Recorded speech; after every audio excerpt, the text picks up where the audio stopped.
জামাত শিবির এই যে মহিলাদেরকে এখনই যে নির্যাতন করছে, তাহলে ওরা যখন মারধর করছে, তাহলে ওরা যখন ক্ষমতায় যাবে, তাহলে কোনো মা বোন রাস্তাঘাটে বাড়া কোনো নিরাপত্তা নাই তাদের জন্য।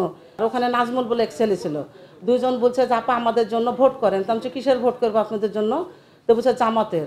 তো আমি বলছি কেন আমি জামাতের ভোট করবো? আমরা অ্যাডভোকেট কবির হোসেন ভাইয়ের আমল থেকে ভোট করে আসছি, মিজানুর রহমান মিনু ভাইয়ের করলাম, 2018 সালে অ্যাডভোকেট শফিকুল হক মিলন ভাইয়ের করলাম, ইনশাল্লাহ এবারও মিলন ভাইয়ের জন্য আমরা নেমেছি, মাঠে কাজ করছি।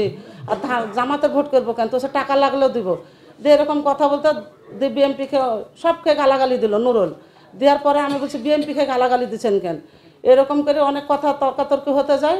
তখন আমার বোনকে নূরবানীকে ওনার পায়ে চামড়া ছেন্ডেল খুলে একটা ঘাড়ে পরে বাড়ি মারলো। উনি তখন কেঁদে উঠলো। তারপরে লোকজন জুটলো, দিয়ে আমাকে যা পেটের পরে একটা লাথি মারলো। দিয়ে আমি কান্দে উঠলাম যে আমার এই আব্বা নাই, ভাই নাই, মা নাই, কেউ নাই, এই দুটা বোন তা আমাকে মারলে। দিয়ে অনেক লোকজন ওখানে জুটে গেল, দিয়ে আমাকে বাসায় রেখে আসলো। বাসায় রাখার পরে আমরা থানায় গেলাম, থানায় যে একটা মামলা করলাম, করে এসে আমরা অ্যাডভোকেট শফিকুল হক মিলন ভাইকে জানাইলাম। আজকেও সকালে গালিগালাজ দিয়েছে যে তোরা থাম, আমরা কি করছি, খালি ক্ষমতায় আসুক।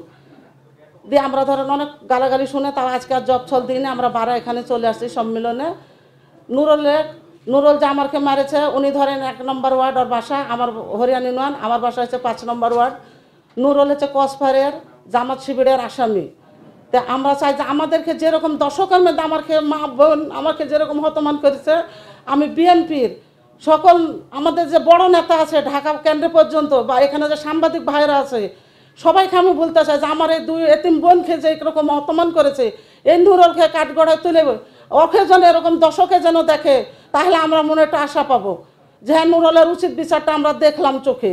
জামাত শিবির এই যে মহিলাদেরকে এখনই যে নির্যাতন করছে, তাহলে ওরা যখন মারধর করছে, তাহলে ওরা যখন ক্ষমতায় যাবে, তাহলে কোনো মা বোন রাস্তাঘাটে বাড়া কোনো নিরাপত্তা নাই তাদের জন্য কোনো নিরাপত্তা নাই। আমরা বলেছি কথা।